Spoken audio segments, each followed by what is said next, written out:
prophètes. Alléluia.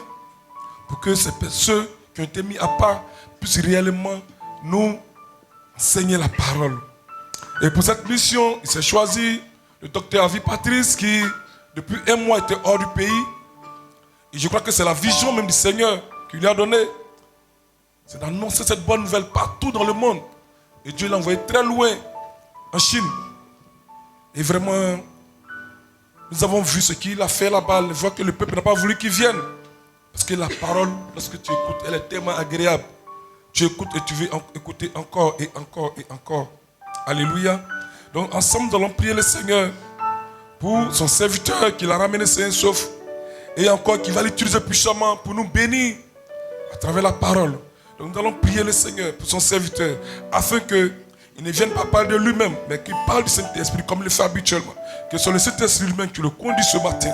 Et que ce matin, ce qu'il va nous donner soit du Seigneur et fait que cela puisse vraiment nous impacter spirituellement. Prions le Seigneur pour son serviteur. Béni soit Père. Père, nous te rendons grâce, nous te disons merci. Seigneur, merci pour ton serviteur, Dr. Avi Patrice, que tu t'es choisi ici dans cette mission, dans cette contrée, dans ce quartier, pour nous enseigner. Ici, Père, ce matin, nous recommandons, Père, sa vie en tes mains. Nous recommandons, Père, sa prédication en tes mains. Nous recommandons, Père, sa personne. Père, que tout ce qui sortira de lui, ce ne soit ni de la chair, ni de l'homme, mais que ce soit poussé par l'Esprit. Ça soit, oh Père, spirituel, Seigneur Jésus-Christ, afin que le Saint-Esprit enrobe cette parole, afin que nous puissions, Père, être remplis, rassasiés, équipés, édifiés, Père, par cette parole ce matin. Béni soit, Père, pour ton serviteur. Béni soit, Père, pour la prédication de ce matin. Béni soit, Père, pour ce message, cette nourriture spirituelle. Oh Père, que nous allons, Père, nous nourrir ce matin. Seigneur, merci pour tout. Au nom de Jésus-Christ. Amen. Peuple de Dieu, je vous invite à recevoir le docteur Avi Patrice sous vos acclamations. Nous recevons le docteur Avi Patrice.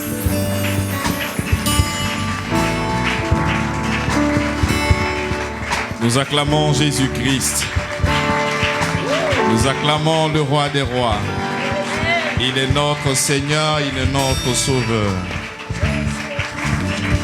Notre Père n'abandonne pas. Notre Père est présent. Je suis fatigué déjà de l'acclamer. Oh là là. Acclame Jésus bien. Seigneur, reçois nos acclamations. Parce que tu es digne de recevoir l'acclamation. Tu es digne d'être célébré, Seigneur. Merci pour tout ce que tu représentes pour nous sur cette terre des hommes, Seigneur. Notre protection, c'est toi. Notre force, c'est toi. La vie, c'est toi. Tout ce que nous avons, Seigneur, c'est toi en nous. Toi qui vis et règne pour des siècles et des siècles. Nous allons rendre grâce au Seigneur pour ce mois qui vient de passer. Il a été avec nous, il nous a protégés, il nous a fait beaucoup de bien. Même quand nous ne voyons pas, mais nous proclamons que par la foi, qu'il nous a fait du bien. Bien-aimé, la foi, ce n'est pas tout le temps voir. Même quand tu ne vois pas, tu proclames qu'il est bon pour toi. Ensemble, nous allons dire, Seigneur, pour ce mois d'août, tu as été avec nous et tu nous as fait beaucoup de bien. Tu nous as protégés, tu nous as gardés et nous étions dans les creux de ta main. Ensemble, élève-toi la voix et commence à célébrer ton Seigneur. Seigneur, nous te rendons toute la gloire, toute l'élévation te revient à toi, Seigneur. Tu as été avec nous, Seigneur, dans les moindres détails. Tu nous as gardés. Même quand la période était difficile, compliquée, dans des douleurs extrêmes, Seigneur. Mais nous proclamons que tu as été toujours bon avec nous. Ta bonté ne change pas, Seigneur. La situation dans laquelle je suis ne peut pas te qualifier, Seigneur. Toi, tu es Dieu et tu le demeures. Tu es bon, Seigneur. L'expression de ta bonté, de ton amour se révèle à la croix de Golgotha. De ce que tu as fait pour nous il y a plus de 2000 ans. Tu nous as accueillis et tu as fait de nous tes enfants légitimes. Et cela ne peut pas être oublié. Nous nous reposons dessus. Nous proclamons que tu es bon, même quand nous voyons des choses qui sont compliquées, Seigneur. Ton nom est exalté, Père. Ton nom est glorifié, Seigneur, dans les moindres détails. Chaque jour est une opportunité pour nous de te célébrer, de bénir ton nom. de te rendre toute la gloire, Seigneur. Dans le bonheur, nous te célébrons. Dans le malheur, nous te célébrons. Dans des difficultés, nous te célébrons. Et nous sommes endurants, Seigneur. Quels que soient les défis auxquels nous sommes confrontés, Seigneur, ton amour nous donne la force de pouvoir avancer et de pouvoir te célébrer, Seigneur. Tes paroles, ton nom est rempli dans notre cœur. Le fruit de nos lèvres confesse ta seigneurie et ton amour, Seigneur. Dans la souffrance, David a dit que tu es saint, tu es sans faute, Père. Sans faute, sans faute. Nous ne pouvons pas voir une faute en toi parce que nous savons que tu es saint, Seigneur. Tu es saint et tu l'es, Seigneur, tu l'es. Gloire à toi, Seigneur. Tu as été avec nous, tu as protégé nos familles respectives, tu nous as soutenus et tu nous as donné de quoi nous avons besoin. Toi qui vis et règnes pour des siècles et des siècles. Amen. Dans le même élan, nous allons comme des prophètes prier pour le mois de septembre, le 9e mois. Et nous allons proclamer, comme un prophète, il faudrait que tu puisses donner l'orientation de ce mois. Confesse, proclame, déclare qu'il est bon pour toi encore ce mois, qu'il t'assiste, qu'il assiste tes enfants, tes petits-enfants, par rapport à la scolarité, par rapport à beaucoup de choses. Vas-y, élève la voix et commence à proclamer le nom de ton Seigneur. Seigneur, nous rentrons encore dans ce mois, ce 9e mois avec toi et toi seul, Seigneur. C'est toi notre rempart, c'est toi notre bouclier, Seigneur. En dehors de toi, nous n'avons personne. C'est toi notre force et notre abri sûr. Pour ce 9e mois, nous traversons ce mois avec toi, Seigneur. Nous nous confions totalement à l'œuvre de la croix, parce que l'œuvre de la croix répond à mes défis. L'œuvre de la croix répond à tout pour moi, Seigneur. Et nous marchons en nouveauté de vie, ayant la conscience de l'œuvre de la croix. Et nous progressons par la foi. Merci pour ce 9e mois, pour les enfants de l'église Grâce sur Grâce et partout ailleurs. Pour la scolarité de nos enfants, tu ravitailles chaque père, tu ravitailles chaque parent, tu ravitailles chaque mère. Ayons donc la capacité de pouvoir répondre, de pouvoir scolariser, de pouvoir équiper son enfant pour la scolarité. Seigneur, nos regards sont fixés sur toi. Merci pour l'épanouissement de nos enfants face à la scolarité de cette année. Seigneur, merci parce que tu protèges ces enfants de tout ce qui est comme trouble, de tout ce qui est comme casse, de tout ce qui est comme perturbation. Seigneur, nos enfants sont entre tes mains. Ce mois est le début de l'entrée scolaire, Seigneur. Nos enfants sont entre tes mains, Seigneur. Merci parce que tu les assistes, Père. Lorsque nos enfants quittent la maison, ils vont rencontrer encore d'autres familles, d'autres personnes. Souvent même qui ne confessent pas ta seigneurie. Mais nous savons que ta main de grâce, ta main de fidélité est sur la vie de nos enfants. Et nos enfants sont préservés. Nos enfants sont gardés, Seigneur. Tu empêches qu'ils puissent voir des choses qui ne les concernent pas. Tu préserves leur environnement. Tu préserves leur cœur. Et tu préserves beaucoup de choses, Seigneur. Nous te glorifions parce que lorsque nous libérons, lorsque nous laissons nos enfants aller, c'est parce que nous comptons sur toi et nous savons que là où nous ne sommes pas là, mais ton esprit est là pour garder nos enfants, pour protéger nos enfants. Merci, Seigneur. Tous les enfants de cette communauté Grâce sur Grâce iront à l'école et ramèneront des notes extraordinaires, Seigneur. Nous le proclamons au nom de Jésus-Christ. Merci, Seigneur, parce que tu équipes chaque enfant. Tu leur donnes la connaissance, la foi, la sagesse, l'intelligence, la grâce de pouvoir travailler, de pouvoir retenir, de pouvoir être discipliné. Nos regards sont fixés sur toi, Seigneur.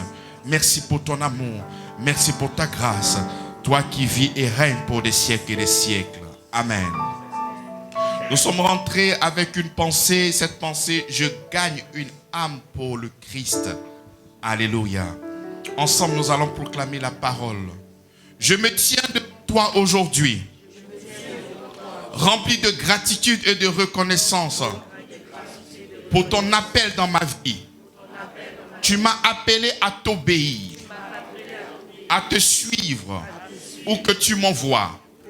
Aujourd'hui, je proclame mon obéissance à ta volonté. Je refuse de laisser la peur, le doute, le confort m'empêcher d'avancer.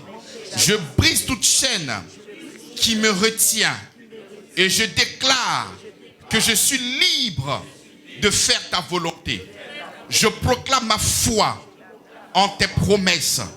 Comme Abraham, je crois que tu es fidèle pour accomplir tout ce que tu as dit. Je te fais confiance, même quand je ne vois pas le chemin, car je sais que tu as déjà préparé le terrain pour moi.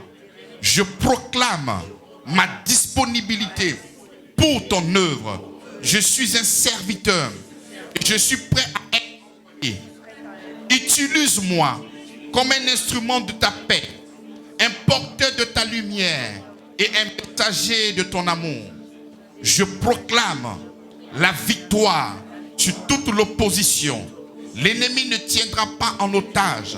Je me réveille de la puissance de ton Esprit Saint et je me lève avec courage pour accomplir la mission que tu m'as confiée. Je proclame que les âmes seront gagnées pour ton royaume. Je déclare que mon obéissance n'est pas vaine et qu'elle portera du fruit. Je prie que le cœur soit ouvert, les yeux spirituels s'ouvrent et de nombreuses personnes te rencontrent et acceptent comme le Seigneur et Sauveur. Au nom de Jésus-Christ. Merci Seigneur. Commence à prier. Dis Seigneur, je suis là, envoie-moi afin de pouvoir gagner. Ce mois, Seigneur, je viendrai avec des âmes pour toi. Je prends l'engagement d'être ta voix, d'annoncer l'évangile, d'être un journaliste de ce que tu as fait il y a plus de 2000 ans. Je cours, non pas pour une couronne corruptible, mais pour une couronne incorruptible. J'annonce l'évangile et je fais tomber les chaînes, j'enlève les écailles. Je proclame et je prononce la vérité de l'évangile, Seigneur. À ceux qui sont accablés, ceux qui sont oppressés, ceux qui sont possédés, ceux qui sont malades. J'annonce l'évangile tel que tu m'as envoyé. J'ai les mêmes sentiments qui sont en toi, qui est de sauver, qui est de gagner. Béni sois-tu, Seigneur. Je me mets sur cet autel comme un sacrifice afin de promouvoir ton œuvre, afin de parler de toi et annoncer des merveilles au monde entier. Toi qui vis et règnes pour des siècles et des siècles. Amen. Nous acclamons Jésus-Christ. Nous acclamons ton nom. Ensemble, nous allons chanter pour lui.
Quel beau nom,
croisée. Il ranime le courage du cœur le plus oppressé. Quel beau nom, quel beau nom, porte loin de l'éternel. Quel beau nom, quel beau nom, que celui d'Emmanuel. De quelle joie il inonde le cœur du pauvre pécheur. Non, il n'est rien dans le monde de pareil à ce bonheur. Quel beau nom, quel beau nom, porte loin de l'éternel. Quel beau nom, quel beau nom, que celui d'Emmanuel.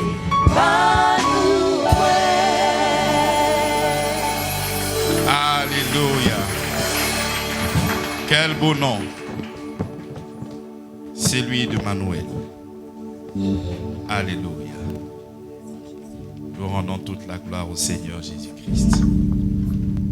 Bonjour Église. Je suis très heureux de vous voir. Vous m'avez terriblement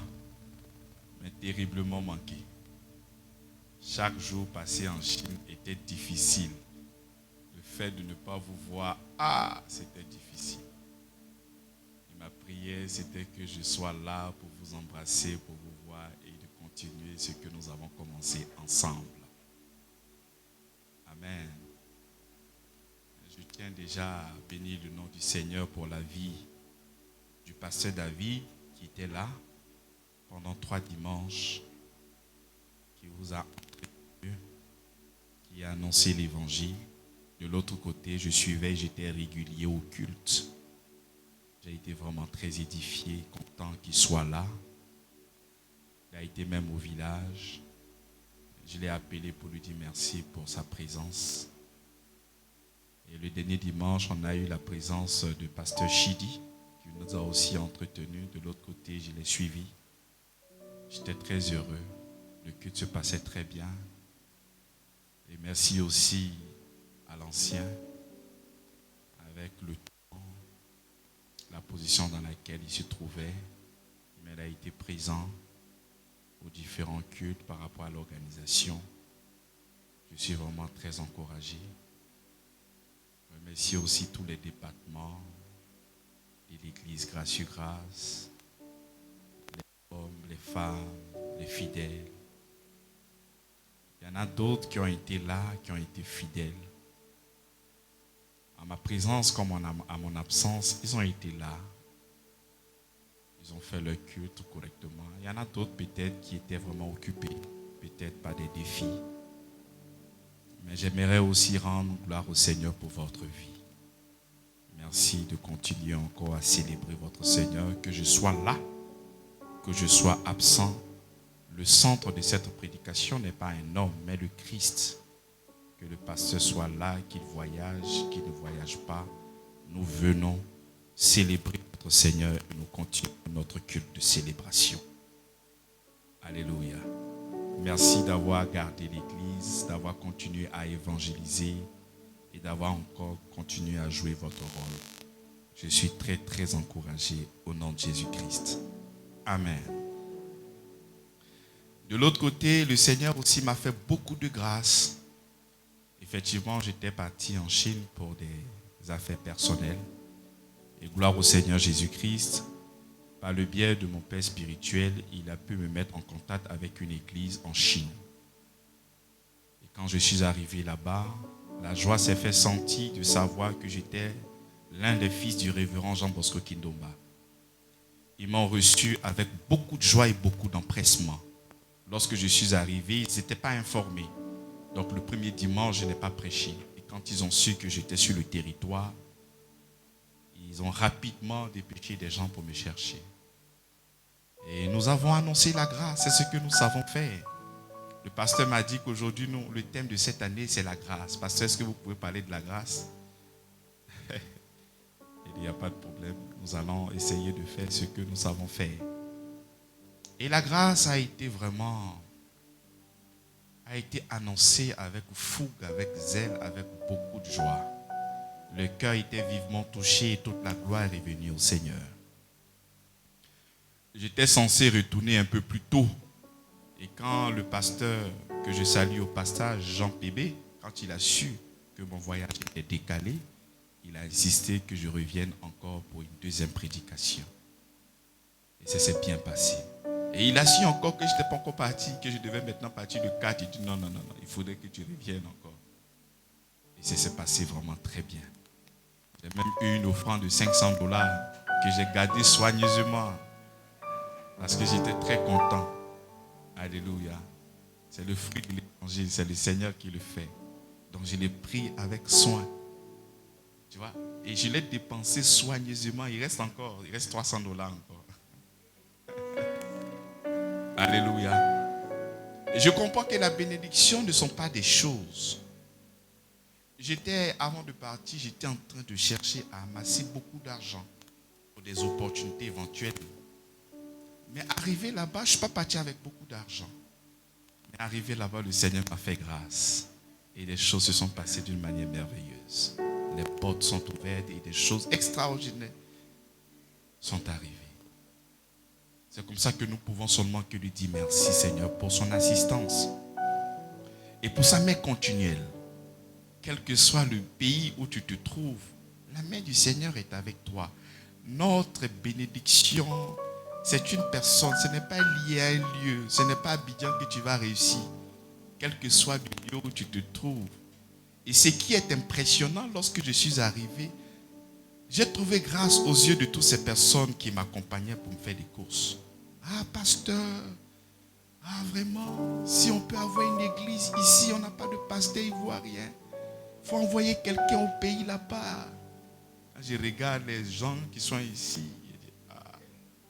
Ils vont arriver là-bas, ils vont oublier à faire de Dieu. Ils vont faire les mouvements. Pasteur, Joe, moi, il y a les mouvements qui sont ici là. Il faut envoyer une autre personne. J'ai dit, des visages awana, des kenners, des nikri. Vraiment, je doute encore de votre foi. Je leur ai fait comprendre que je serai régulier, peut-être 3 fois dans l'année là-bas, afin de pouvoir les entretenir. Parce que ce n'est pas facile pour eux. On a tendance à peut-être entendre parler d'un pays, mais il faut être là-bas pour regarder et voir. C'est vraiment pas facile. Même là-bas de célébrer le Seigneur, c'est difficile, c'est compliqué. Déjà la majorité des personnes qui voyagent, qui arrivent, là-bas leur journée commence à partir de midi, parce que le décalage aurait fait que c'est difficile de se lever tôt. Donc à partir de midi. Donc c'est difficile même déjà de se rendre au culte, parce que le culte c'est 9 heures. C'est pas facile. Et tu vois un pays comme la Chine qui travaille leur Dieu. Quand tu regardes l'histoire de la Chine et tu vois le niveau où ils sont arrivés, ce n'est pas Alléluia, Amen. Ce n'est pas les jeûnes et prières. Ce n'est pas la révélation de la Bible. Non, c'est le travail. Ce sont des bosseurs. Ils travaillent correctement, sérieusement. Et ils ne blaguent pas. Ils ne sont pas dans les sentiments et des émotions. Là-bas, il y a la peine de mort. Tu blagues, on te tue. Et le travail et le zèle, l'engagement, mais a donné ce résultat qu'ils ont. Quand j'étais ici et que Trump a décidé d'augmenter les droits de douane en Chine, la Chine était le seul pays à répondre. J'ai dit, mais ceux-là, ils ont du cran, hein? Mais quand je suis arrivé là-bas, mais j'ai vu que vraiment, ils ont du cran. Parce qu'ils n'ont rien envié à un pays. Rien. J'ai dit, mais absolument rien envié à un pays. Ils sont super développés. Et ça, ce n'est pas la prière. C'est le travail. Raison pour laquelle il ne faudrait pas se méprendre lorsque nous sommes en train de parler de la foi en Christ. Toi qui viens à l'église pour que Dieu puisse te donner l'argent, il faut enlever ça dans ta tête, bien aimé. Il faut vraiment enlever ces choses-là dans ton esprit. Parce que l'évangile que nous sommes en train de prêcher, c'est la vie et l'immortalité en Christ. D'être réconcilié avec notre Seigneur. De vivre avec lui pour l'éternité. Tout ce travail qu'il a fait, ce n'est pas que tu aies beaucoup d'argent. Tous ces trésors, il a déjà déposé dans la terre. Et c'est pour nous, il a déjà tout fait. C'est pour cela même lorsque tu regardes dans notre Bible de foi et qui dit que si tu es paresseux, mais les choses vont se compliquer pour toi. Amen. Donc tout est là, il faudrait que nous puissions travailler. Il faudrait que les choses, les infrastructures, tout soit vraiment posé et des hommes et des femmes sérieux pour l'accomplissement de tout ce que nous aurons déposé. Et c'est là que nous allons voir grandir. Que ce soit l'église ou ta vie privée, c'est le sérieux, c'est des infrastructures, c'est des organisations. Celui qui veut blaguer, libère-le. Celui qui veut travailler, il travaille en avance. Pas des sentiments et des émotions. Ça empêche la croissance. Mais comment tu peux comprendre qu'un pays comme la Chine, qui a une superficie assez grande, mais ils étaient dominés par le Japon, mais qui a la superficie de la Côte d'Ivoire? Mais je me suis posé la question, mais pourquoi? Mais parce qu'au sein de la Chine, il y avait un conflit, les gens ne s'entendaient pas. C'est comme ça qu'une toute petite nation ne pouvait que les battre et les battre. Donc lorsque nous sommes ensemble, qu'il n'y a pas l'harmonie, mais tu ne peux pas aller loin. Tu ne peux pas aller loin. Lorsqu'ils ont commencé à déposer des infrastructures, le travail et tout organisé, mais c'est extraordinaire là où ils sont. Alléluia. Et ce qui m'a le plus marqué, c'est vrai que je suis parti pour le travail, mais c'était aussi le moment pour une méditation. Parce que là, il n'y a pas papa, il n'y a pas beaucoup de bruit, il n'y a pas... Là, tu es seul, quand tu finis de travailler, Le déclic s'est fait lorsque j'étais à l'église, je n'ai pas vu un Chinois dans la salle. Et c'est comme ça que je disais au pasteur que je crois qu'à mon retour encore en Chine, ma prière c'est qu'il y ait un Chinois dans la salle. Et le pasteur m'a regardé, il m'a dit, pasteur, ici, tu t'amuses à évangéliser, on te fout en prison. Ah. C'est-à-dire, c'est pas de la blague. Hein. Tu t'amuses à annoncer l'évangile, on te met en prison. C'est comme ça que l'église même qui m'a reçu, il n'a pas mis église, il met centre culturel. Il dit c'est la culture de chez nous. C'est vrai que nous vivons maintenant chez vous, mais vous ne pouvez pas nous empêcher de pratiquer notre culture. Donc c'est cette face-là qu'ils ont mis en avant pour pouvoir faire leur prière. Donc tu t'amuses, on te fout en prison. Non, là-bas ils ne blaguent pas, ce n'est pas les sentiments et les émotions. Quand je suis sorti, la pensée, il faut aller évangéliser. C'est là, j'ai fait un tour en arrière. Vous voyez, ça fait rire. Mais le Seigneur va m'expliquer une vérité profonde. C'est là quand je fais un pas en arrière. C'est comme si j'étais muselé. C'est comme si on venait de casser mes ailes. C'est comme si on venait de t'étouffer. Et tu ne peux pas te mouvoir. Parce que tu t'amuses, on te fout en prison. C'est là que j'ai pensé à l'un de mes écrivains préférés qui s'appelle Watchman Nee, qui est chinois. Et je pousse maintenant mes recherches. Et je comprends que tous ces livres que je suis en train de méditer aujourd'hui, il était en prison lorsqu'il était en train d'écrire cela. Et j'ai vu une autre facette de la foi. Parce que la foi, quand vous communiquez toujours à l'église, Dieu va te donner, Dieu va te donner, Dieu va te donner. Le Seigneur m'a fait voir une autre chose, une autre facette de la foi, qui est la véritable foi. Donc tu vois un gars comme Watchman Nee qui a passé toute sa vie en prison. Et ce n'est même pas lui qui a publié ces textes, c'est son frère Wesley Lee qui les a publiés. Parce que lui, il était en prison, dans la souffrance. Mais quand je lis ces livres, je suis impressionné. Quand il me parle de la guérison, lorsqu'il aborde des thématiques, je suis transcendé. Mais cette personne qui écrivait n'était pas dans le confort. Était dans la souffrance excessive.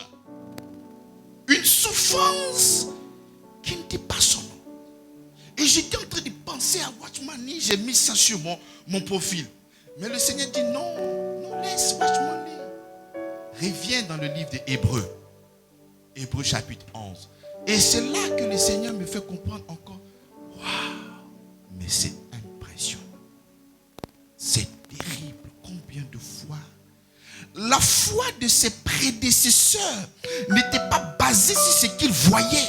La foi de ses prédécesseurs n'était pas basée sur le manger ou le boire. La foi de ses prédécesseurs était basée sur des sacrifices et une obéissance à Dieu. Aujourd'hui, nous lisons le livre d'Apocalypse et nous sommes touchés. Jean, mais il était où lorsqu'il écrivait le livre d'Apocalypse? Il était en prison sur l'île de Patmos. La souffrance n'a pas été compliquée. Tu ne peux même pas imaginer cette souffrance-là. Mais c'était avec joie qu'il laissait un héritage pour nous. Il savait que Dieu bénissait.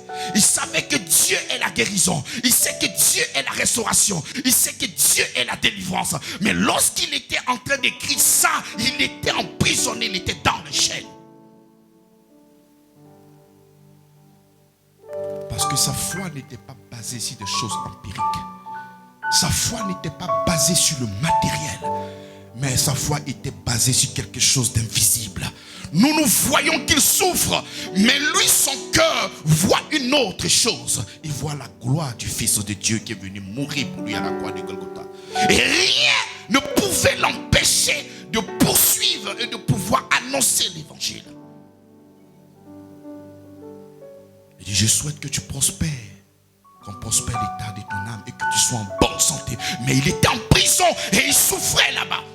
Et il était en train d'écrire des choses pour toi. Que dirons-nous de l'apôtre Paul?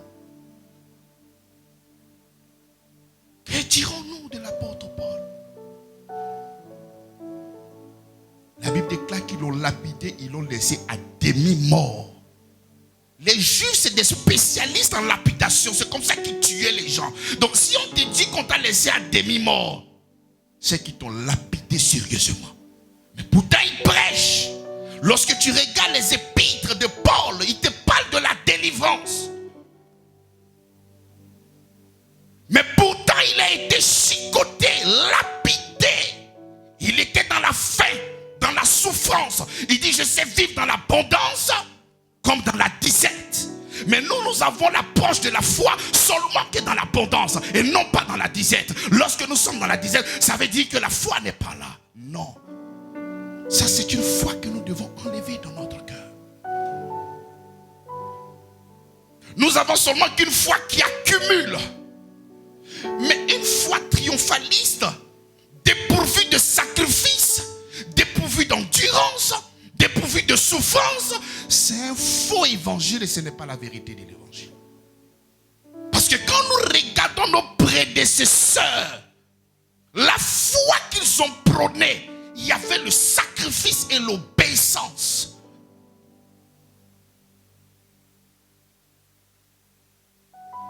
Hébreux 11 nous dit, oh, la foi est une ferme assurance des choses qu'on espère et une démonstration de celles qu'on ne voit pas.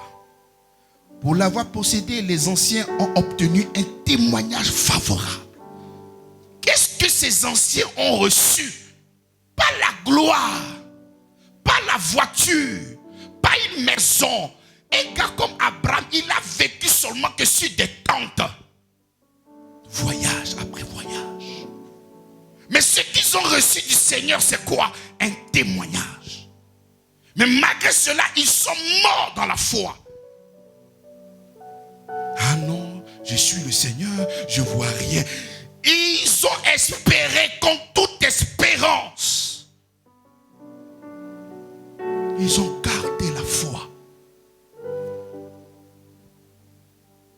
Quel est le défi qui fait que toi aujourd'hui, non, moi j'ai suivi Dieu et je suis fatigué. Non, qu'est-ce que je n'ai pas fait? Qu'est-ce que tu as fait? Le Seigneur t'a dit de venir prier pendant 24 heures. Ça, c'est ton problème à toi. Qu'est-ce que je n'ai pas fait pour le Seigneur? Allons-y regarder un peu nos prédécesseurs. Regardez leur vie. Qu'est-ce qui s'est passé? Leur foi à eux, mais le choc et le drame était basé sur l'espérance. C'est-à-dire tout ce qu'ils faisaient était basé sur l'espérance que Dieu puisse les sauver. C'était un espoir. C'est-à-dire leur soumission, leur sacrifice, l'endurance. C'était dans l'espoir que Dieu les sauve. Mais toi, tu commences la vie chrétienne où le Seigneur t'a déjà sauvé. Mais il n'y a rien. Pas de sacrifice. Pas d'endurance. Pas de souffrance. Rien. Et tu parles de foi. Qui a dit que pour avoir une belle voiture, tu as besoin de prier au nom de Jésus? Va travailler. Qui a dit que pour avoir un immeuble? Ici, en Chine, il n'y a pas d'immeuble. Je me suis baladé, j'ai fait 3 grandes villes. Je n'ai pas vu immeuble. J'ai vu gratte-ciel. Moi, il y a 1 plus 5, il y a 1 plus 6, il y a 1 plus 7. Ça n'existe pas 1 plus 7 là-bas. C'est des gratte-ciel. Ce n'est pas au nom de Jésus qu'on peut vous faire tout ça. Ce n'est pas jeûne et prière. Ce n'est pas prophétie. Ce n'est pas parler en langue. C'est le travail. Donc il ne faudrait pas venir à l'église chercher à obtenir des choses qu'on les a, mais dans le travail. Et quand tu viens prôner cette foi pour obtenir ça et que tu ne vois pas, tu es frustré. Tu commences à douter de Dieu. Ceux qui sont ici, héros de la foi. Le verset 13 dit, c'est dans la foi qu'ils sont tous morts, sans avoir obtenu les choses promises. Malgré qu'ils n'ont rien vu, mais ils ont gardé la foi. Ils étaient dans la souffrance, dans les défis, les difficultés. Mais ils n'ont pas prêché leur expérience. Ils ont prêché la parole de Dieu. Parce que s'ils devaient prêcher leur expérience, ils allaient prêcher leur souffrance. Si Paul devait prêcher son expérience, il allait prêcher aussi ses souffrances. Mais il a prêché la parole de Dieu. Nous sommes là pour la parole du Seigneur. Nous sommes là pour le Christ. Non pas pour nos expériences. Non pas pour ce que nous avons vécu ou pas. Mais nous parlons de lui. C'est de son histoire qu'il s'agit. C'est de sa rédemption qu'il s'agit. C'est de ce qu'il a fait pour nous qu'il s'agit. Et non pas notre vie. Mais lui, sa vie. Parce qu'en dehors de lui, on n'a pas de vie. Quelle est cette foi que nous avons? Une foi où les factures sont payées. Lorsque la facture n'est pas payée, il n'y a plus de foi. Une foi où je dois être en bonne santé. Si je ne suis pas en bonne santé, c'est qu'il y a un problème. Mais quelle est donc cette foi? Donc toutes ces personnes-là, toutes ces personnes dont le Seigneur lui-même a rendu témoignage. Regardez un gars comme Jean-Baptiste. Il dit, c'est lui qui viendra après moi. Je ne suis pas digne. Il baptisera du feu et du Saint-Esprit. Il a fondé son espoir sur lui. Parce que lorsque le Messie viendra, mais lui sera sauvé. Mais le Messie est venu, on l'a foutu en prison. Il était tellement traumatisé qu'il pose la question. Est-ce que c'est lui qui devait venir? Parce que si c'est lui, il ne doit pas être en prison. Il dit, allez, dis à Jean, les aveugles voient. Mais pourquoi je suis en prison? Pourquoi? Pourquoi?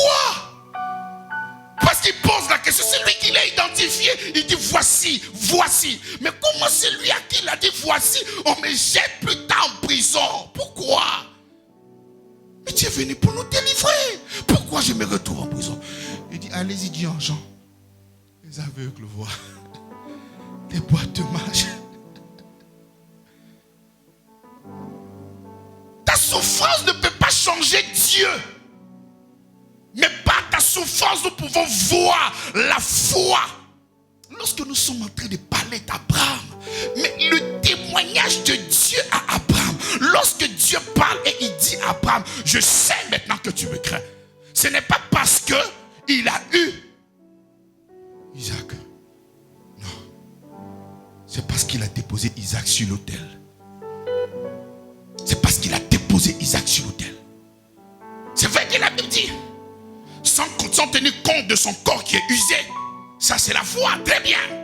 Mais le témoignage de Dieu, ce n'est pas quand il a reçu Isaac, mais c'est quand il a déposé Isaac sur l'autel. Il a dit, je sais maintenant que Dieu me craint. Qu'est-ce que tu peux donner de plus cher pour montrer qu'en dehors de Dieu, rien n'existe pour toi, qu'il est le maître suprême de ta vie?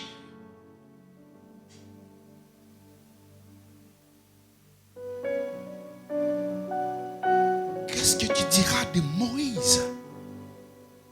Qu'est-ce que tu diras de Moïse? Il était dans un palais royal. Il était appelé fils de Pharaon. Il avait le palais à ses pieds. Il avait tout. Mais la Bible dit, il a refusé d'être appelé fils de Pharaon. Mais toi, la foi que tu as, c'est seulement que pour prendre. Mais cette foi ne te pousse pas aussi à déposer. Voici la foi de Moïse qui a poussé Moïse à déposer le titre de Pharaon. Toi, ta foi te pousse à déposer quoi?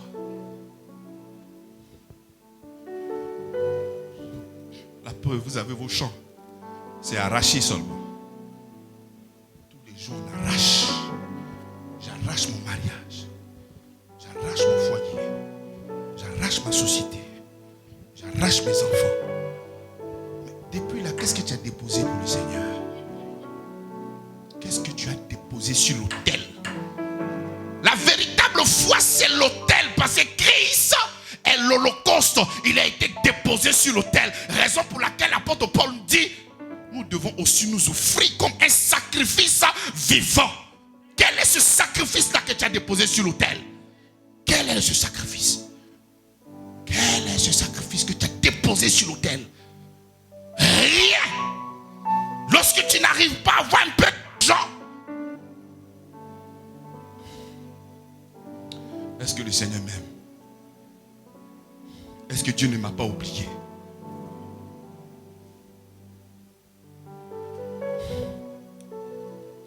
J'avais mal. À vie, il faut aller prêcher en Chine. Tu dis, tu aimes Dieu, non? Sors, prends mégaphone, Jésus est Seigneur. Ah, tu raisonnes. La foi, ce n'est pas le raisonnement. Tous ceux-là n'ont pas raisonné. Qu'est-ce que tu diras d'Abraham qui laisse sa patrie, qui laisse sa maison, qui laisse son pays, va vers un lieu où tu ne connais pas? C'est pas logique. C'est pas logique. Il part comme ça, sans repère, sans calendrier, rien. Et il part. Il obéit à son maître. Il obéit.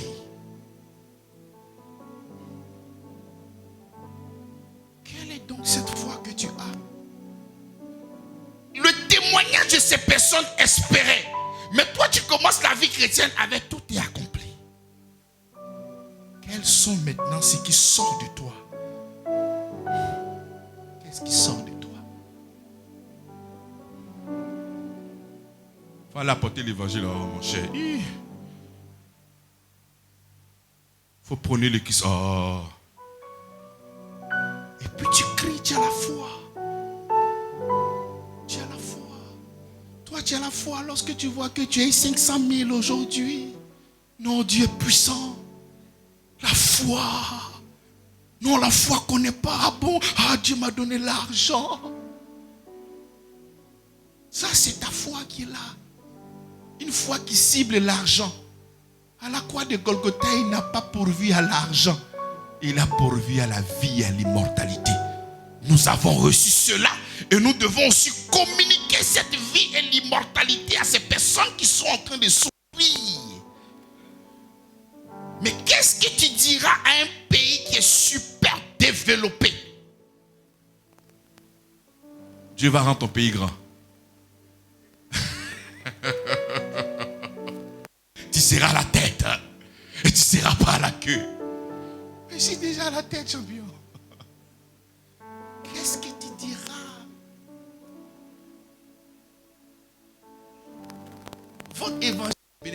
Côte d'Ivoire. Quand tu sors et tu vas dans un pays développé là, le message là tombe. Tu allais dire quoi? Je vois que Dieu va faire quelque chose. Quelle chose il va faire?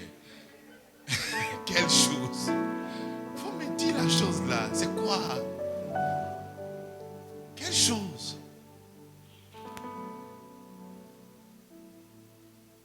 Nous ne sommes pas en train de nier la puissance occulte que certaines personnes pourraient éventuellement essayer de vous arrêter. Là, si c'est cela, le Seigneur vous couvre, il n'y a pas de problème.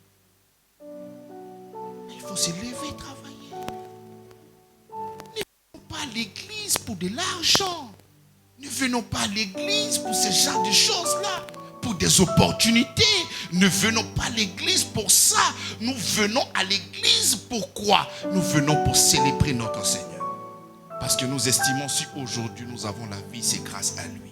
Et comme nous avons reçu cette grâce, nous avons aussi reçu l'apostolat. Donc nous avons reçu la grâce et nous communiquons aussi cette grâce-là à ceux qui n'ont pas encore eu. C'est pour ça que Jean a dit, ce que mes yeux ont vu, ce que nos mains ont touché, nous venons aussi pour vous annoncer, afin que vous soyez en communion avec nous. Parce que cette communion est avec le Père en Jésus-Christ. C'est ça le fondement. Une vie chrétienne, il n'y a pas de souffrance. Se lever en moi, aller évangéliser, ils vont mettre la honte sur toi. Mais s'ils ont mis la honte sur toi, et puis quoi? S'ils ont mis la honte sur toi, et puis quoi? Ah non, je suis trop fatigué, je ne peux pas me lever pour aller évangéliser. Ah bon? Aujourd'hui, tu as réduit Dieu à ton business. C'est-à-dire, toi, tu exaltes le nom de Dieu lorsque tu vois que ton chiffre en compte commence à monter. C'est ça Dieu pour toi. Tu ne glorifies pas le Seigneur de ces personnes autrefois séparées du Seigneur, mais transférées dans le royaume de son Fils d'amour. Cette personne autrefois malhonnête, voleuse, cette personne tueuse, mais qui est devenue enfant de Dieu en train de proclamer l'amour de l'évangile. Ce n'est pas ce témoignage-là que nous avons. Mais le témoignage que nous avons, c'est que Dieu m'a donné un cassa aujourd'hui.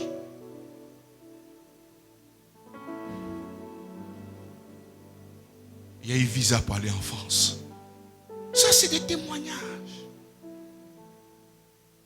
Mais ce qui fait que, en réalité, lorsque tu es un pasteur et que tu n'es pas concentré sur l'œuvre de la croix, les fidèles vont te changer. Parce que les fidèles ont besoin de voyager. Ils ont besoin d'avoir l'argent. Ils ont besoin de travail. Donc quand tu parles des choses comme ça, la salle est calme. Mais quand tu libères des grâces, des bénédictions, de ce que tu vas avoir demain, la salle est en ébullition et on dit Amen. Mais ces choses-là, tu n'as pas besoin de dire Amen. Ces choses-là sont rattachées directement à toi. C'est à toi. C'est pour toi. Mais ici, des gens qui ne confessent pas la Seigneurie, mais parce qu'ils sont des hommes, ils arrivent à faire des prouesses. Mais ce n'est pas toi qui ne vas pas arriver à avoir des prouesses. Il faudrait que nous changions notre manière de voir l'évangile. Nous devons reconsidérer notre foi. Parce que quand tu dis que j'ai la foi, quel est le contenu? La foi de toutes ces personnes qui sont dans la Bible. Il y avait l'endurance. Il y avait le sacrifice. L'obéissance. La soumission à notre Seigneur. Mais regardez l'histoire de toutes ces personnes-là qui ont annoncé l'évangile. Allez-y regarder la mort des apôtres. Mais c'est grave. Des atrocités. Est-ce que toi, lorsqu'on te menace, puis aller annoncer l'évangile, ils ont fait une réunion, les Sadduciens et les Sanhédriens. Si tu sors de là et que tu annonces encore Jésus-Christ, on te fout en prison et cette fois-ci on va te finir et toi. Il dit jugez vous-même d'obéir à Dieu ou d'obéir à l'homme. Quand on te dit en Chine, si tu sors ici, tu prêches l'évangile, on te tue. Si c'était Pierre, il aurait dit, j'obéis à l'homme ou j'obéis à Dieu. Si tu obéis à Dieu, tu seras en prison. Face à ce dilemme-là, qu'est-ce que tu choisirais? Face à ce dilemme, qu'est-ce que tu allais choisir? Non, tu sais, pasteur, il y a la sagesse de notre Seigneur. Tu sais, dans la vie, il faut être sage. Parce que, ces personnes qui ont été exposées au vent, à la tempête, à la souffrance, et ils n'étaient pas sages. Ils n'étaient pas sages, hein? Ah, c'est toi qui es devenu sage. Non, c'est pas que tu vois la mort derrière toi. Donc la sagesse, en réalité, c'est pour t'épargner de la mort. Alors que toi, tu ne mourras plus jamais. Nous nous sommes passés de la mort à la vie. On ne peut plus mourir. Donc on ne peut pas prendre la mort pour t'intimider. On ne peut pas prendre la mort pour t'intimider. Il faut que nous arrivions à progresser. C'est qu'ils ont dit, mais ce n'est pas la première fois depuis que la foi chrétienne a commencé. Mais ils ont commencé déjà à créer, à nous menacer. Si tu annonces Jésus, on va te tuer. Si tu fais ci, on va te... Mais ce n'est pas une histoire d'aujourd'hui. C'est une histoire qui a commencé depuis que le maître était là. Donc ce n'est pas quelque chose de nouveau. Et nous avons vu des gens qui ont servi dans ce climat. Où tu t'amuses, on te tue. Tu t'amuses, on t'abat. Tu t'amuses, on te prive de tout. Ils ont décidé d'annoncer l'évangile.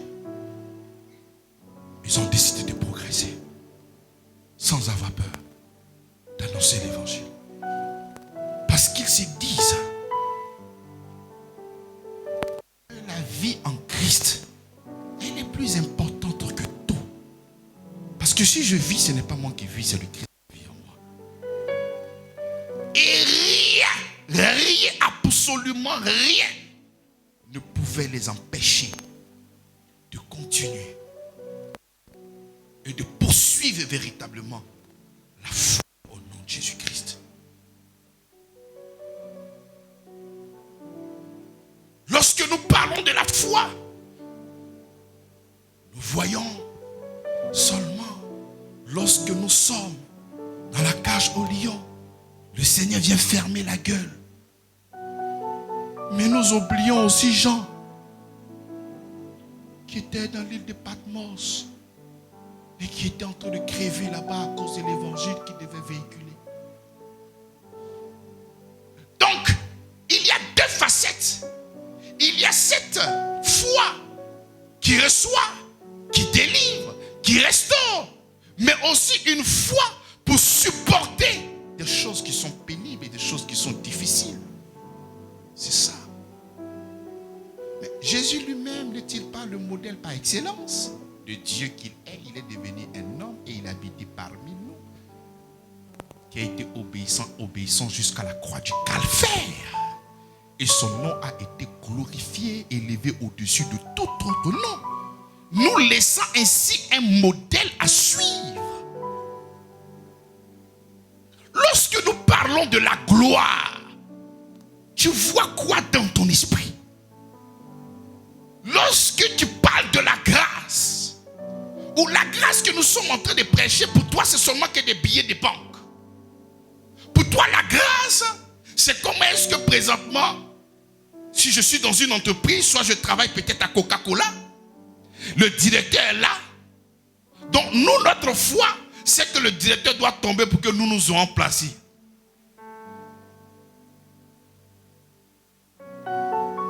De la même manière que la reine, c'est Vashti qui est tombée. Tu vas tomber au nom de Jésus. Et moi, je serai maintenant devant. Ça, c'est ta foi qui est là.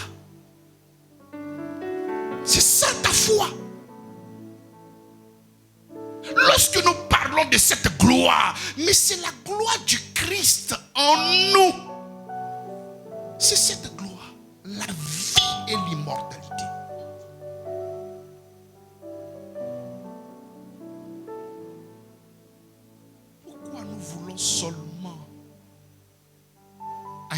est seulement le christianisme triomphaliste. Mais c'est vrai, nous avons le triomphe. Mais un triomphe dépourvu de sacrifice, d'obéissance, d'épreuves. Non! Une fois qu'il y a des épreuves, il y a des difficultés. Non. C'est que je ne suis pas dans la bonne foi. Paul n'était pas dans la bonne foi. Pierre n'était pas dans la bonne foi. Toutes ces personnes qui ont écrit, est-ce que vous connaissez dans quelle position ces personnes-là étaient? Les souffrances qu'ils enduraient. Ils se sont privés de beaucoup de choses. Et tout ce que le Seigneur nous a demandé lorsqu'il partait, il dit, allez, faites de toutes les nations les disciples. Toi, tu as eu la grâce d'être à Abidjan, d'être en Côte d'Ivoire, là où on ne t'empêche pas de prêcher. Tu n'es pas dans un pays où quand tu prêches, on te tue. Tu as eu cette grâce, ce privilège-là, être dans une nation où tu peux véritablement te mouvoir. Il y en a d'autres qui étaient dans des nations où tu blagues, on te tue. Mais ces personnes-là n'ont pas eu peur et ils ont continué, quelle que soit la peur, quelle que soit la crainte, quel que soit ce qu'ils pourraient mettre en avant, mais ils ont décidé d'annoncer l'évangile. Mais toi, tu es à l'aise. Toi, tu es en paix. Mais pour aller évangéliser, c'est une difficulté pour toi. Le plus important pour toi, c'est ton business. Le plus important pour toi, ce sont des choses qui sont liées à ta propre chair. Et on met maintenant le Seigneur en bas de l'échelle. Ah, je crois au Seigneur Jésus-Christ. Mais quelle est donc cette croyance? Quelle est donc cette foi? Donc quand nous proclamons que Jésus est notre grâce, donc pour toi la grâce c'est l'argent. Mais tu vas voir que ça sera difficile pour toi d'adorer le Seigneur le jour que tu n'as pas l'argent. Plusieurs personnes sont venues me voir. Ah mais pasteur, on était dans la loi, maintenant on est dans la grâce, c'est toujours chaud. Enfin, quand tu entends grâce, tu entends massaré en même temps. Je suis dans la grâce, j'attends, je suis dans le masse, je suis dans l'argent. C'est ça. Hein? Donc, ton niveau spirituel est au prorata de ton jeton. Ah, le frère est chargé, c'est que Dieu est lui. Dès que tu vois quelqu'un qui est déchargé, c'est que Dieu n'est pas lui. C'est ça. Votre curseur. C'est ça votre échelle. C'est là que vous arrivez à voir l'homme qui est puissamment spirituel et l'homme qui est moins spirituel. C'est comme ça même qu'il est.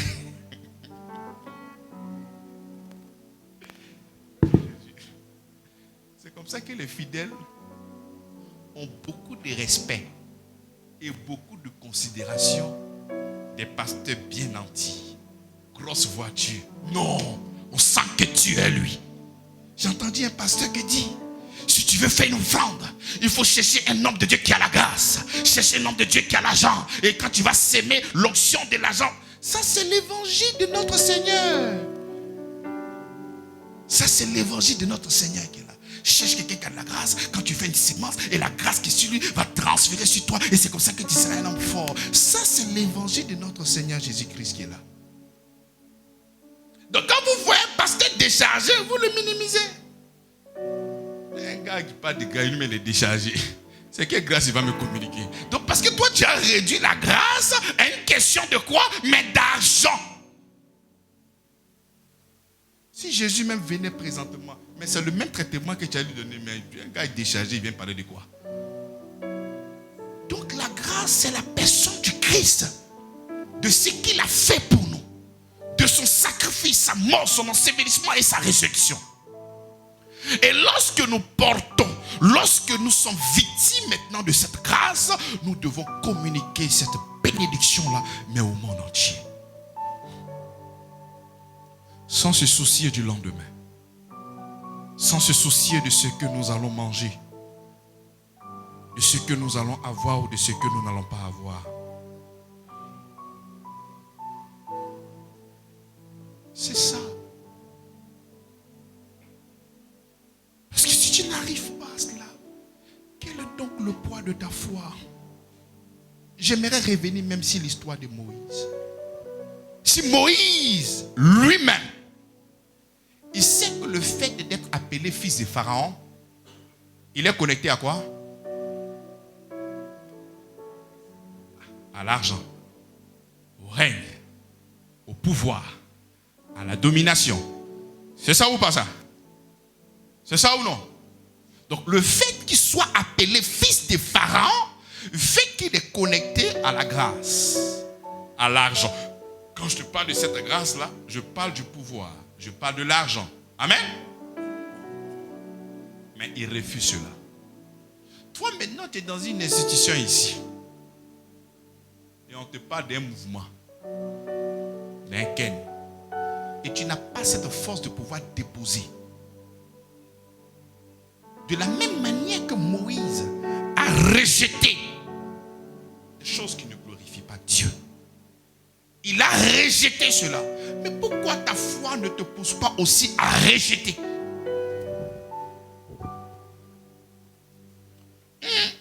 Business, c'est vrai que ce n'est pas clair. Mais tu sais, Dieu bénit tantôt d'une manière, il bénit tantôt d'une autre. Ça, les voies du Seigneur sont insondables. Papa, tu ne sais pas ce que Dieu est en train de faire au travers de ça. C'est ta chair qui est en train de parler, en train de justifier des choses injustifiables. Moïse, regardez ça, il a refusé d'être appelé fils de Pharaon à cause de la gloire qu'il a vue devant. C'est pour cela que la Bible dit la foi est une ferme assurance des choses qu'on espère, une démonstration de celles qu'on ne voit pas. Donc il avait une ferme assurance et il a démontré, bien vrai qu'il ne voyait rien. Il n'a pas entendu Jésus. C'est pour ça que je déclare, la foi, ce n'est pas forcément quand tu vois quelque chose ou quand tu entends quelque chose.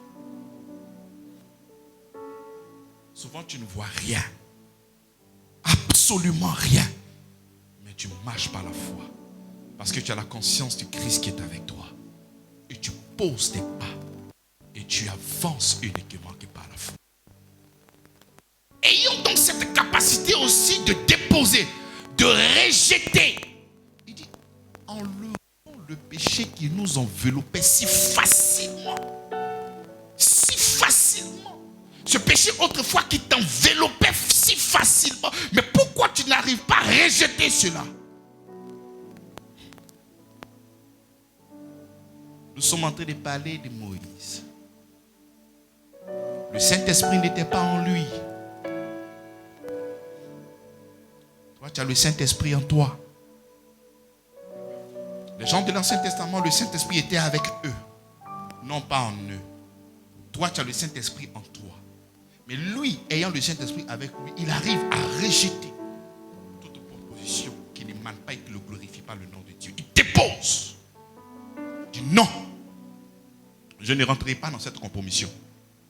Mais toi, dans cette génération, avec le Saint-Esprit en toi, le Saint-Esprit sur toi, avec toutes les prédications qui sont là, lorsque les propositions arrivent, tu dis, ah, les voies de l'Éternel sont insondables.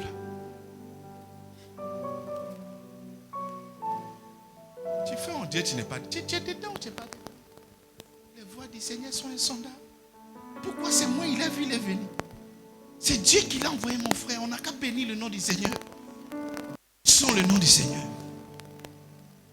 Tu es dedans, tu sais que ce n'est pas. Mais là, si tu sais que c'est le Seigneur qui a fait, pourquoi tu ne veux pas rendre témoignage? Viens. Rends témoignage. J'ai balayé le sac de quelqu'un là. C'est grâce à ça, il y a eu l'argent. Viens. Si c'est le Seigneur là, tu viens et puis tu rends témoignage. Ou bien. Donc si tu ne peux pas rendre témoignage, ce pays, tu n'es pas un enfant, tu sais ce qui est dedans. Où est donc la foi dont nous sommes en train de prôner? Nous avons eu des prédécesseurs. Donc nous allons calquer leur foi. Nous allons voir. Parce qu'aujourd'hui, l'évangile que nous sommes en train de prêcher, nous proclamons que l'évangile a été annoncé par des apôtres. Où Jésus-Christ est en lui-même la pierre. C'est eux le modèle par défaut. L'apôtre Paul dit, selon mon évangile. Donc nous comparons l'évangile que nous sommes en train de prêcher aujourd'hui pour voir si c'est conforme à ce qu'est l'apôtre Paul. C'est ça ou c'est pas ça? Mais notre foi aussi, mais doit être conforme, mais à la foi de l'apôtre. Mais pourquoi ta foi n'est pas conforme? Pourquoi? Agabus prend la ceinture, il dit à qui appartient cette ceinture-là? Cette personne-là, si la personne n'a pas à Rome, cette personne-là sera ligotée. Ah bon? Je pars quand même. La mort m'est un gain. Maintenant, on te dit que si tu vas annoncer l'évangile de Dieu, le Seigneur nous a révélé, il dit il ne faut pas qu'on va partir. Parce que si on part là-bas, là, c'est la mort. Donc c'est mieux, il nous a donné ce message-là pour que nous puissions fuir et aller dans un autre coin. Mais pendant que l'apôtre Paul, toi tu as besoin de la prophétie pour ne pas voyager. Tu as besoin de la prophétie pour ne pas faire certaines choses. Mais lui, face à la prophétie, il baisse le mystère et puis part. Parce qu'il sait que celui qui est en lui est plus grand que celui qui est dans ce monde. Aucune personne ne peut le battre si ce n'est que le Seigneur qui a décidé. Donc aucune personne ne peut l'intimider. Même nous sommes intimidés. Allô? Le dossier là, moi je n'ai pas eu le temps. Le vendredi on devait faire, mais j'étais obligé d'aller à la mosquée. Là il a fini de prier. Le dimanche là, il faut venir signer mon dossier. Allô, pas ça? Ah, vraiment, le mouvement là. Le client vient de m'appeler, c'est maintenant il est signé. Alors que lui-même, il t'a dit, le rendez-vous était le vendredi. Il n'a pas pu. Parce que lui, il devait aller prier. Maintenant, c'est le dimanche que lui, il a le temps. Il faut venir signer le dossier. Allô, pas ça? Il y a un mouvement, hein, pardon, il met rapidement, il est revenu. Il y a là en derrière. Mais quand tu as dit ça au pasteur, c'est pourquoi? C'est pour acheter sa conscience. La foi, ce n'est pas quelqu'un qui te dit, ça émane de toi. Si tu appelles le pasteur, il y a 10 millions qui sont en train de venir, dès qu'il finit le rendez-vous, viens t'envoyer au moins 5 millions. Non, on va chercher, tu vas venir. Il te dit non. Hein? Et puis demain, quand tu as pas là, tu as dit non, c'est pasteur, c'est toi qui as fait qu'il n'y ait pas eu l'argent, il faut donner l'argent. Moi, la foi, elle est personnelle. Le gars même te dit, le rendez-vous était le vendredi, mais j'étais à la prière, excuse-moi, mais on va signer le dossier le dimanche. Et qu'est-ce que toi tu fais? D'accord, il arrive. Il n'y a pas de problème. Mais vis-à-vis du Seigneur, où est l'adoration? Mais après, c'est toi qui as des grandes théories. C'est toi qui ne fais que parler. Tu accuses Dieu. Non, Dieu ci. Non, Dieu ça. Mais où c'est? C'est où? Aucun poids de l'obéissance. Aucun poids du sacrifice. Aucun poids de l'endurance. Rien. Pas de souffrance. Rien. Tu n'as pas peur de perdre quelque chose. Non. Toi, tu as une foi. Tu dois seulement que ramasser l'argent. C'est pour ça qu'il y a certaines personnes, pour que la meilleure manière pour le diable de t'avoir, c'est de t'envoyer beaucoup de marché. Parce qu'il sait que tu aimes tellement l'argent que si tu es dans l'abondance, tu ne pourras pas être là pour le célébrer. Et d'une manière ou d'une autre, oh pasteur, Dieu me bénit, ton Dieu est bon. Alléluia. Oui, mon Dieu est bon. Mais on a besoin de toi et de moi afin de pouvoir annoncer ensemble l'évangile. Donner l'argent, c'est une très belle chose. Mais le don qui est en toi, qui le manifeste, est-ce que c'est l'argent qui le manifeste? Le don que tu as, combat du corps du Christ, chaque personne a un don. Comment est-ce que ce don-là se manifeste? Si tu as donné l'argent, il n'y a pas de problème. Mais le don, l'équipement là, mais c'est par rapport à l'église. Ce don-là, on utilise comment?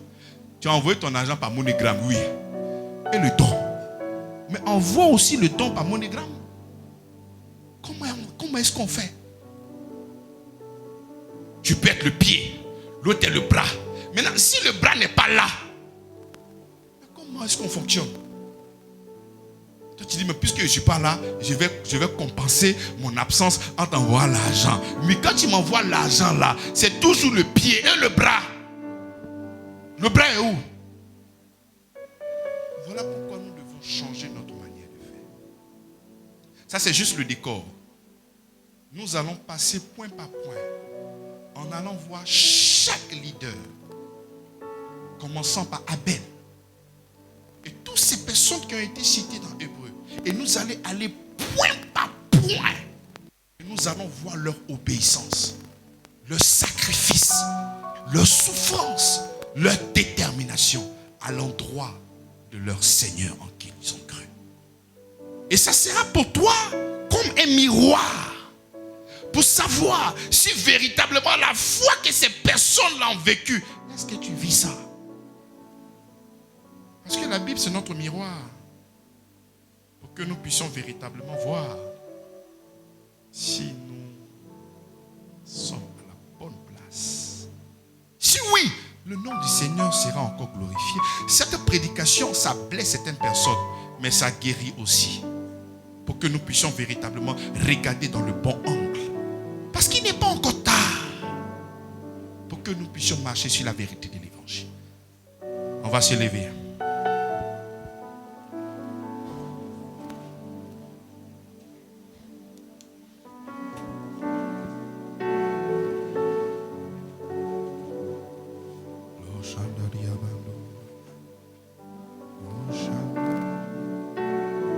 La Bible dit, si toutefois vous souffrez avec moi, si toutefois, l'apôtre Paul a dit, si toutefois vous souffrez avec moi, quel est le poids de la souffrance?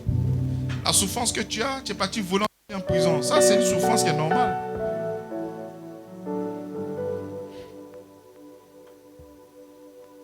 Tu as été malhonnête, on t'a chicoté, c'est normal.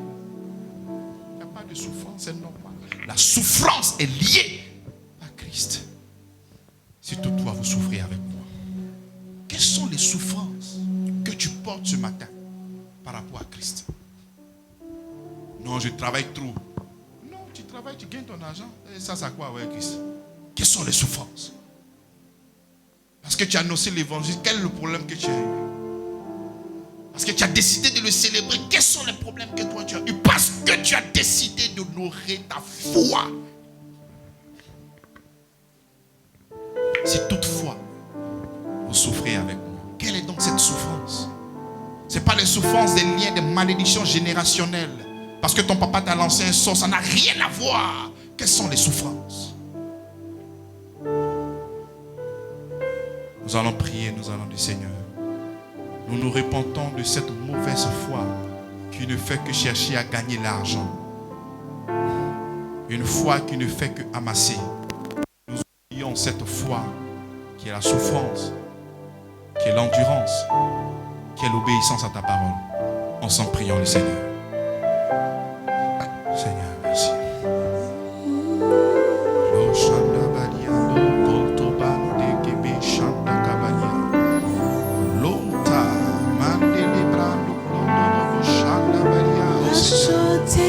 Cette parole qui abondait dans mon cœur, tu viens de libérer, Seigneur, pour ton peuple. Merci, Seigneur, parce que tu leur fais du bien. Mérite ton adoration, roi de Sion. Racheté, je suis. Racheté, je suis, car tu m'as fait don de ton nom. Tu mérites mon adoration. Tu mérites mon adoration, roi de Sion. Racheté, je suis. Racheté, je suis, car tu m'as fait don de ton nom. Tu mérites mon adoration. Tu mérites mon adoration, roi de Sion. Racheté, je suis. Racheté, je suis, car tu m'as fait don de ton nom. Tu mérites mon adoration. Tu mérites mon adoration, roi de Sion. Saint, Saint, Saint, Saint,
la terre entière est remplie de ta gloire.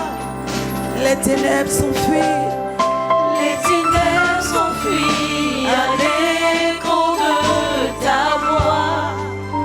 la création tout entière, La création tout entière contemple la splendeur du lion de Juda.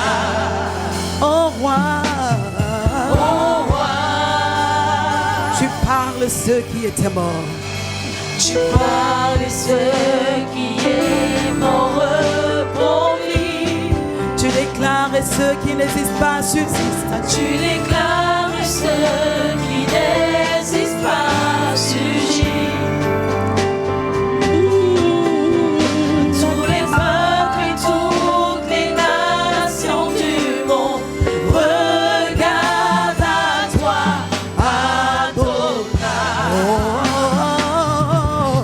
Ô roi, Saint, Saint, Saint, éternel, toi qui as fait terre et Je t'adore, oh Dieu, oh Dieu, t'adore. yeah. Tout en moi, Ton moi reconnaît que tes œuvres sont parfaites. je t'adore, Je t'adore, je t'adore, oh Dieu, je t'adore. t'adore. Oh, c'était, Saint, Saint, éternel, toi qui as fait terre et je t'adore. oh Dieu, je t'adore. Oh Dieu, Tout en moi, ton moi reconnaît que tes œuvres sont parfaites. je t'adore, je t'adore, Oh Dieu, je t'adore.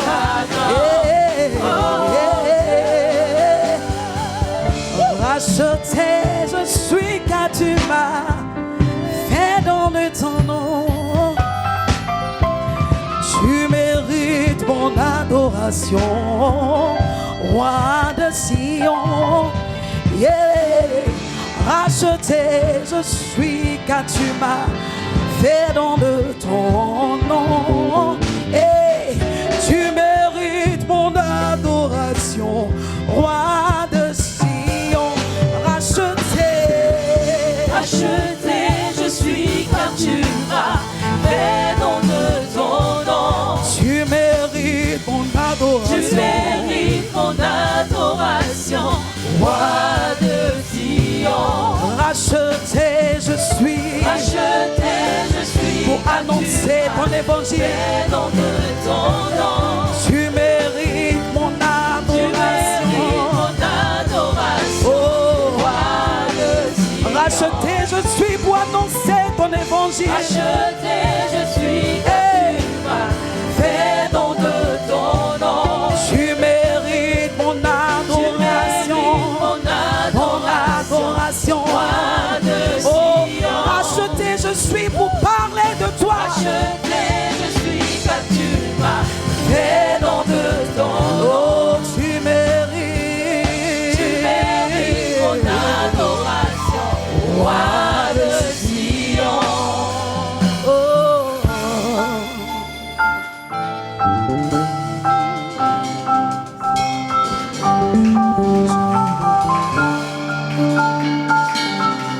Cette table est le fruit de tes souffrances, des défis. Tu t'es dépouillé. Tu es devenu un homme et tu habitais parmi nous. Tu as été obéissant jusqu'à la croix du calvaire. La raison de ce repas, c'est parce que tu es venu. Sinon, nous n'aurions pas ce repas. Lorsque nous regardons le pain, le sang, nous nous souvenons, Seigneur, de tes maîtrises, de tes souffrances, de tes difficultés. Lorsque nous nous approchons de ce pain et du sang, C'est parce que nous croyons que tu es venu sur la terre. Tu as été frappé, chicoté, humilié, mort, enseveli et ressuscité. Nous le croyons.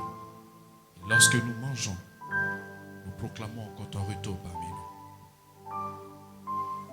En reconnaissance de ton sacrifice, nous nous offrons comme un sacrifice vivant, saint, agréable. Ce qui sera de notre part un culte raisonnable. La réponse de l'amour, c'est l'amour. Tu as manifesté ton amour en venant nous sauver. Nous aussi, nous manifestons l'amour en sauvant nos frères, en apportant l'évangile, en te révélant au monde entier, par nos actes, par l'expression de nos paroles, par l'amour que nous allons véhiculer et partager. Merci pour l'opportunité que tu donnes d'être tes serviteurs. Nous sommes des voyageurs, des pèlerins sur la terre des hommes. Nous ne sommes pas affiliés à des biens matériels, mais nous sommes affiliés à toi, notre royaume céleste et non un royaume terrestre. Nous te rendons toute la gloire, Seigneur. Nous mangeons ton corps et nous buvons ton sang, selon la recommandation que tu nous as laissée. Faites ceci en mémoire de moi. Et lorsque nous sommes en train de commémorer, nous nous rappelons de tout ce travail formidable que tu as fait pour nous, Seigneur.